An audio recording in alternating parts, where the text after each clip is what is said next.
Во скратена постапка пропадна, но во редовна не би требало, барем така тврди министерот за правда, кој не се откажува од законот за амнестија и очекува да биде прифатен од второбит.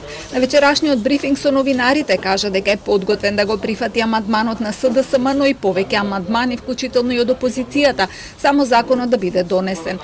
Негира дека има личен мотив за амнестијата и тврди дека единствен аргумент му се лошите услови во затворите, корупцијата и тортурата на која се изложени затворениците со полесни дела.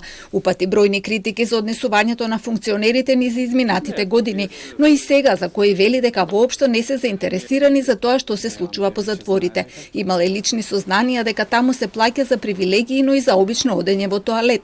Ги нападна екс-функционерите дека ги користат сите можни средства да си го олеснат престојот во затворите, како и дека повеќе време поминуваат по болници отколку во затвор, нарекувајќи ја Гордана Јакуловска најголем маж во ВМРО ДПМН.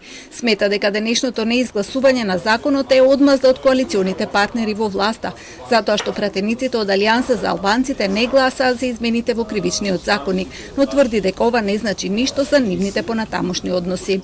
Лога и вечерва го повтори и ставот дека коалицијата не е загрозена, кажа дека ништо нема да се случи ни после ова гласање, како што не се случи ни откако тие не дадоа поддршка за кривичниот законник.